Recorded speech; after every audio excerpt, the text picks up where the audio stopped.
Chapter 48. Victory. Surah Al-Fath.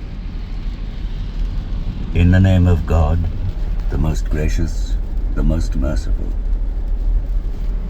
Truly we have granted you a clear victory, so that God may forgive you your past and future sins, and complete his favor to you and guide you to a straight path, and so that God might bestow on you his mighty help. It was he who sent down tranquility into the hearts of the believers to add faith to their faith. The forces of the heavens and earth belong to him. He is all-knowing and all-wise. And so that he might admit the believers, men and women, into gardens through which rivers flow, to dwell therein forever, and so that he may remove their evils from them. That is indeed a supreme triumph in God's eyes. And so that he might punish hypocritical men and women, as well as the polytheist men and women who think evil thoughts about God. An evil turn of fortune will fall upon them, for God has become angry with them, and has rejected them and prepared hell for them. How evil is such a destination! The forces of heavens and earth belong to God. He is almighty and all-wise. We have sent you forth as a witness and a bearer of good tidings and a warner, so that you may believe in God and his messenger, and may help him and honor him, and so that you may glorify God morning and evening. Behold, all who pledge their allegiance to you, indeed pledge their allegiance to God. The hand of God is over their hands. Hence he who breaks his oath breaks it only to his own loss, whereas he who remains true to what he has pledged to God shall have a great reward bestowed upon him by God. Those desert Arabs who remain behind will say to you, "Our belongings and our families kept us occupied, so ask forgiveness for us." They will say with their tongues what is not in their hearts. Say, who then has any power at all to intervene on your behalf with God, if his will is to do you harm, or if he intends to do you good? Indeed, God is well aware of all that you do. No, you thought that the messenger and the believers would never return to their families. This prospect seemed pleasing to your hearts, and you conceived evil thoughts, and thus were doomed to perish. For those who deny the truth, who do not believe in God and his messenger, we have prepared a blazing fire. To God belongs the kingdom of the heavens and the earth. He forgives whom he pleases, and punishes whom he pleases, and God is most forgiving and merciful. When you, believers, set off to gather the spoils, those that stayed behind will say, "Let us come with you." They want to change God's word, but tell them, "You shall not follow us. God has declared this beforehand." Then they will say, "You are jealous of us." But how little they understand. Say to the desert Arabs who stayed behind, "You shall be called against a mighty people. Then shall you fight unless they submit. Then if you prove obedient, God will grant you a good reward. But if you turn back as you did before, he will inflict on you a painful punishment. The blind, the lame, and the sick will not be blamed.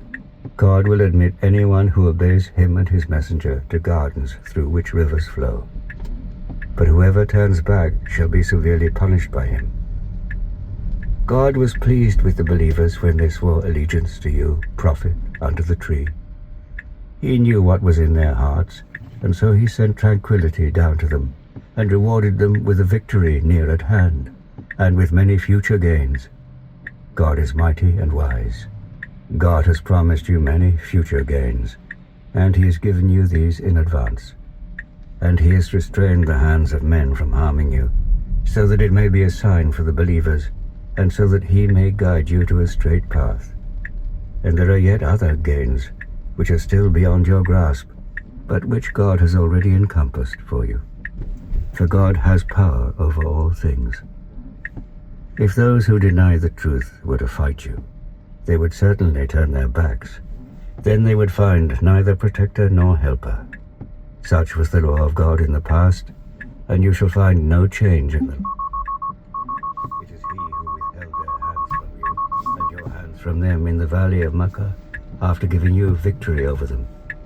God sees what you do. It was they who were bent on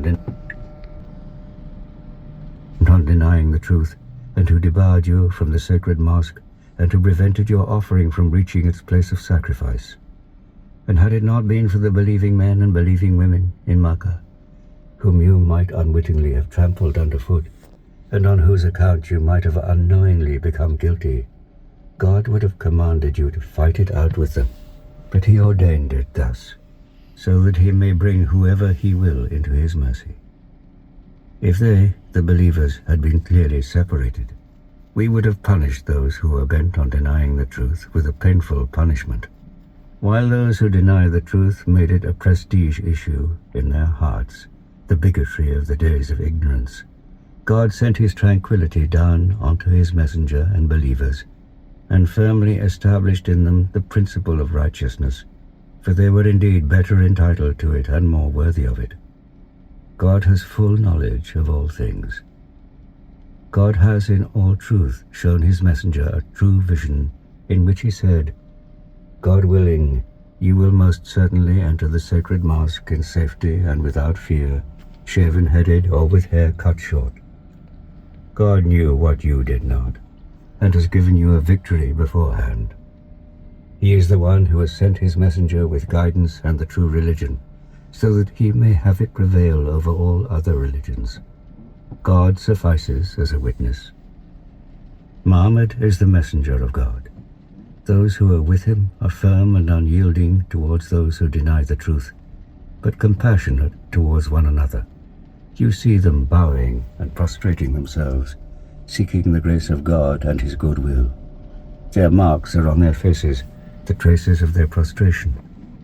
They are described in the Torah and in the Gospel as being like a seed which sends forth its shoot, then makes it strong. It then becomes thick, and it stands firm on its own stem, delighting the sowers.